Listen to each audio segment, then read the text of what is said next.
آئی جی سندھ کا اغوا، پورا قصہ، اصلاحات کہاں درکار ہیں۔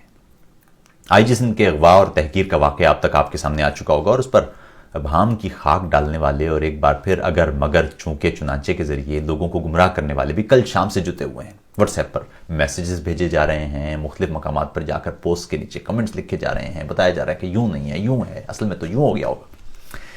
اس سے پہلے کہ میں کوئی بات کروں، بتا دوں کہ سابق گورنر سندھ محمد زبیر نے پہلے روز وزیر اعلیٰ سندھ کے حوالے سے جو بات کی تھی، جو آڈیو کی صورت میں یہاں اس پیج پر بھی آپ تک پہنچائی گئی تھی، میں نے آج اس کی آزاد ذرائع سے تصدیق کی، اور ایک نہیں، ایک سے زائد آزاد ذرائع سے اس کی تصدیق کی، اور اس کے بعد حاصل ہونے والی معلومات کی بنا پر آپ سے بات کر رہا ہوں۔ قریب صبح 4 بجے 2 فوجی افسران آئی جی صاحب کے گھر پہنچے۔ آئی جی سندھ کے گھر پر 8-10 گارڈز ہوتے ہیں۔ آئی جی صاحب کو نیند سے جگا کر ان کے اہل خانہ کے سامنے فوجیوں نے آئی جی صاحب سے کہا کہ وہ ان کے ساتھ چلیں، ہر حال میں ان کو چلنا ہوگا۔ اس دوران 2 چیزیں ممکن تھی، ایک تو یہ کہ دونوں فورسز آپس میں الجھ پڑتی، یعنی محافظ اور فوجی، جس میں یقیناً جانی نقصان ہو سکتا تھا۔ دوسرا راستہ یہ تھا جو آئی جی صاحب نے چنا، اور وہ یہ تھا کہ ان فوجی افسروں کے ساتھ چلے جائیں، جو انہوں نے کیا۔ آئی جی سندھ نے اس بارے میں اپنے دیگر افسروں کو اس وقت نہیں اطلاع دی۔ 4 گھنٹے تک وہ ایک طرح سے فوجی ایک کمانڈ سینٹر میں وہ زیر حراست رہے، یا یوں سمجھے کہ انہیں جبری طور پر وہاں بٹھائے رکھا گیا، اور وہاں ان سے کیپٹن صفدر کی گرفتاری کے احکامات پر دستخط کروائے گئے۔ اب آپ میں سے کچھ دوست جو کل سے مختلف طرز کے واٹس ایپ میسیجز پڑھ رہے ہیں اور ٹی وی پر دفاعی تجزیہ کاروں کے تبصرے سے لطف اندوز ہو رہے ہیں، وہ ضرور سوال کریں گے کہ صاحب، پولیس نے مزار جناح کی توہین پر فوری طور پر ایف آئی آر کاٹی کیوں نہیں؟ یا بقول عمران خان پولیس کو یقیناً سیاسی کر دیا گیا ہے، یعنی سندھ حکومت نے ایسا کہا ہوگا، یا جب سیدھے طریقے سے ایف آئی آر نہیں کاٹی گئی اس لیے فوجی کرنیلوں کو آئی جی کو یوں اغوا کرنے کا خیال آیا ہوگا۔ گو کہ اغوا کسی بھی صورت میں کوئی جائز عمل نہیں ہے، جرم ہے، سنگین جرم ہے۔ تاہم آئیے اس معاملے کو ذرا تھوڑا سا ٹھیک سے سمجھ لیں۔ سب سے پہلے تو یہ بات بڑی مزیدار بات دیکھیے کہ مزار قائد کی توہین سے متعلق قانون کے تحت چونکہ گرفتاری ممکن نہیں ہے، اس لیے قتل کی دھمکیوں کی اضافی دفعات ایف آئی آر میں شامل کی گئیں۔ مزار قائد کی توہین سے متعلق قانون کے مطابق مزار کی انتظامیہ کسی شخص سے متعلقہ شکایت، وہ کسی شخص کے بارے میں متعلقہ شکایت جمع کراتی ہے، اور جس پر مجسٹریٹ لاہ عمل طے کرتا ہے، یعنی سزا سنانا ہے یا جرمانہ کرنا ہے یا کسی کو گرفتار کرنا ہے۔ یعنی مزار کی توہین کے معاملے میں پولیس کسی شخص کو مجسٹریٹ کے حکم کے بغیر گرفتار نہیں کر سکتی، اس کی ایف آئی آر نہیں ہے۔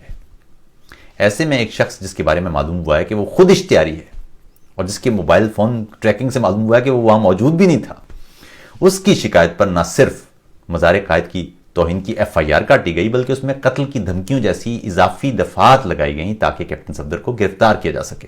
اور پھر ہوٹل کے کمرے کا دروازہ توڑ کر آپ کے سامنے وہ فوٹیج بھی، جس طرح کیپٹن صفدر کو گرفتار کیا گیا۔ اس دوران سابق گورنر سندھ محمد زبیر کے بیان کے باوجود اور سوشل میڈیا پر شدید بحث کے باوجود جنرل باجوہ یا فوج کی جانب سے کوئی رد عمل سامنے نہیں آیا، کوئی اس بیان کی تردید نہیں کی گئی، نہ کوئی کسی طرح کی تفتیش کا کوئی اعلان کیا گیا اس وقت۔ یہ بات بعد میں پولیس کی اعلیٰ کمان میں پھیلی، اور ایسے میں یہ احساس بہت عام سی بات ہے کہ جب کسی فورس کے اعلیٰ ترین افسر کے ساتھ یہ سلوک کیا جائے یا باوردی شخص کو گھر سے اس طرح لے جایا جائے تو اس فورس کی کیا کیفیت ہوگی۔ اسی تناظر میں بطور احتجاج مختلف افسروں نے چھٹی پر جانے کا سوچا۔ واقعہ کہ 2 دن بعد اسی صورت میں جنرل باجوہ نے انکوائری کا حکم سنایا۔ یعنی اگر سوشل میڈیا پر شور نہ مچتا اور اگر پولیس اہلکار چھٹیوں پر نہ جاتے تو یہ معاملہ بھی دریا برد تھا۔ لیکن یہ پورا معاملہ نہایت قابل افسوس ہے۔ ایسا واقعہ شاید ہم نے صومالیہ میں بھی نہ سنا ہو، جسے ناکام ریاست کہا جاتا ہے۔ مگر اس کے ساتھ ہی کئی اہم سوالات بیان موجود ہوئے ہیں۔ پہلا سوال، فوج کا پرچہ کٹوانے سے یعنی ایف آئی آر کٹوانے سے کیا تعلق ہے؟ قانون نافذ کرنے والی ایجنسی پولیس ہے، فوج سرحد کی محافظ ایجنسی ہے۔ سرحدی محافظ ایجنسی ملک کی حدود کے اندر قانونی طور پر سب سے با اختیار محکمے یعنی پولیس کے سربراہ کو اغوا کر رہی ہے، تو سمجھ لیجئے کہ یہ معاملہ جنرل باجوہ یا جنرل فیض حمید سے بہت آگے کا ہے۔ یہ مسئلہ ہے فوج کے غیر قانونی اور غیر آئینی رویوں کا، جو اب اس معاشرے میں بہت اندر تک دھس گئے ہیں۔ انصاف سے کہیں زیادہ اہم انصاف کا پرسیپشن ہوتا ہے۔ یا انصاف کے نظام پر عوام کا اعتبار یا انصاف کا تشخص. مثال کے طور پر جرمنی میں کوئی عدالت غلط فیصلہ دے سکتی ہے، لیکن پرسیپشن یہی ہے کہ یہاں انصاف ہوتا ہے. پولیس کسی شخص کو غلط گرفتار کر سکتی ہے، مگر پرسیپشن یہاں جرمنی میں یہی ہوگا کہ پولیس جرم پر ہی گرفتار کرتی ہے. یہ پرسیپشن قائم ہونے میں بہت وقت لگتا ہے، بہت مدت لگتی ہے، مگر اسے تباہ کرنا ہو تو زیادہ وقت درکار نہیں ہوتا. آئی جی سندھ کے اغوا سے دو کام ہوئے. ایک تو سندھ بلکہ پورے ملک کو یہ پیغام ملا کہ اگر فوج آئی جی سندھ کے ساتھ یہ سلوک کر سکتی ہے تو عام شہریوں کو اٹھانا، لاپتہ کرنا، حتیٰ کہ قتل کرنا ان کے لیے کون سی مشکل بات ہے. دوسرا یہ پیغام گیا کہ اگر جھوٹی ایف آئی آر کٹوانے کے لیے آئی جی کو اغوا کیا جا سکتا ہے تو کسی جج سے جھوٹا فیصلہ لینا کون سی مشکل بات ہے. یعنی انصاف کے نظام کا رہا سہا اعتبار بھی اور پولیس پر رہا سہا اعتبار بھی ختم. ساتھ میں یہ پیغام بھی کہ فوج قانون سے بالا ہے. آپ نے سنا ہوگا پولیس اصلاحات ضروری ہیں. میری رائے میں اس وقت فوج میں بڑے پیمانے پر اصلاحات کی ضرورت ہے. اس پورے محکمے کو از سر نو ترتیب دینے کی ضرورت ہے. فوج کی آئین سے ماورا قوت اور سولین اداروں میں بیجا مداخلت کا بوجھ یہ ملک نہیں اٹھا سکے گا، اور خدشات ہیں کہ یہ پوری عمارت ہی ڈھہ جائے گی. اس سلسلے میں دو بنیادی کام کیے جا سکتے ہیں یا کچھ بنیادی طرز کے کام کیے جا سکتے ہیں. جوائنٹ چیفز آف سٹاف کے عہدے کو فعال کرنا فار ایگزامپل، شہری علاقوں سے چھاونیوں کا خاتمہ، فوج کی کاروباری سرگرمیوں کا خاتمہ. اس کے علاوہ فوجیوں کو دستور شکنی پر انفرادی اور اجتماعی طور پر انصاف کے کٹہرے میں لانا، اس انداز کے اقدامات بہت ضروری ہیں.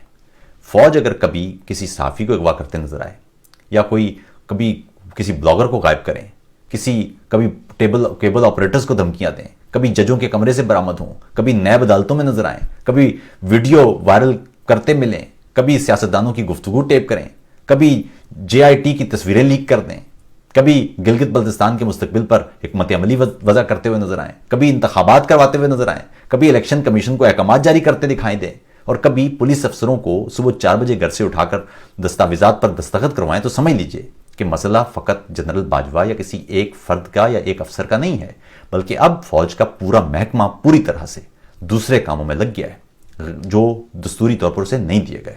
اس کا ایک اور نقصان ان فوجیوں کو ہو رہا ہے جو دیانتداری سے اپنی پیشہ ورانہ ذمہ داریاں نبھا رہے ہیں اور دستور شکن نظام اور افسر شاہی کی بنائی گئی غلط پالیسیوں کی بھینٹ چڑھ چڑھ کر جانے دے رہے ہیں. سیاست میں مداخلت کرنے والا یا ملکی قانون توڑنے والا فوجی ہرگز پیشہ ور فوجی اور محب وطن یا اپنے محکمے کا نمائندہ نہیں ہو سکتا. تاہم اس کینسر کو نہ روکا گیا تو دھیرے دھیرے یہ نیچے تک فوج کے پورے محکمے کو تباہ کر دے گا اور کر رہا ہے. آپ دیکھ رہے ہیں کہ اب فوج میں کوئی کپتان بھی یوں چلتا نظر آتا ہے جیسے کوئی خدائی مخلوق ہے، کوئی باقی پاکستانی وہ انسان نہیں ہے. موٹر وے پر ہم دیکھ چکے ہیں ایک سارجنٹ کے روکنے پر ایک فوجی کپتان نے اپنی ذمہ داریاں انجام دینے والے اس موٹر وے اہلکار کے ساتھ کیا کیا تھا. ہم نے وہ تصویریں دیکھی ہیں. پھر کس طرح قریبی فوجی اڈے سے کمانڈوز بلا کر اسے پیٹا گیا سڑک پر، اس کے کپڑے پھاڑے گئے، وردی پھاڑی گئی، کس طرح اسے اغوا کر کے فوجی اڈے کی طرف لے جایا گیا. اس کپتان یا ان اہلکاروں کا کیا بنا؟ انہیں کوئی سزا ہوئی؟ کچھ عرصے پہلے آپ نے کرنل کی بیوی والا ڈرامہ دیکھا، ابھی آپ نے کچھ دن پہلے عاصم باجوہ والا معاملہ دیکھا. اگر فوجیوں کو مسلسل یہ احساس دلایا جاتا رہا کہ وہ قانون سے بالا ہیں تو یہ محکمہ ایک مسلح مافیا اور جتھے میں تبدیل ہو جائے گا، اور نہ صرف اپنے ضروری وقار سے محروم ہو جائے گا بلکہ ممکن ہے کہ یہ پورا ملک ہی اپنے ساتھ نہ لے جائے ساتھ ہی. یہ کیسی افسوس کی بات ہے کہ ہم کہتے ہیں کہ فوج دستور پر عمل کرے، سامنے سے آواز آتی ہے کہ جی وہ تو مورچوں پر جو فوجی ہیں وہ جانے دے رہے ہیں، وہ ان کی لاشیں وائرل ہونے لگ جاتی ہیں. یہ کیسی افسوس کی بات ہے کہ ہم کہتے ہیں کہ آپ دستور نہ توڑیں، وہ کہتے ہیں آپ فوج ختم کرنا چاہتے ہیں. یہ کیسی افسوس کی بات ہے. ہم کہتے ہیں سیاست میں مداخلت نہ کریں، وہ کہتے ہیں آپ فوج مخالف بات کر رہے ہیں. یہ کیسی افسوس کی بات ہے. ہم کہتے ہیں آرٹیکل 6 کا احترام کریں، دستور کا احترام کریں، وہ کہتے ہیں جی دستور ہمارا احترام کریں. یہ کیسی افسوس کی بات ہے کہ ہم کہتے ہیں ملک کے دستور پر عمل کریں، وہ کہتے ہیں جی کہ ہم اہم ہیں، دستور اہم نہیں ہے. اچھی بات کم از کم یہ ہے کہ اب لوگ یہ فرق کرنے لگ گئے ہیں کہ اپنی قانونی ذمہ داریاں انجام دینے والے فوجی اور دستور توڑنے والے یا قانون توڑنے والے فوجی میں فرق ہوتا ہے.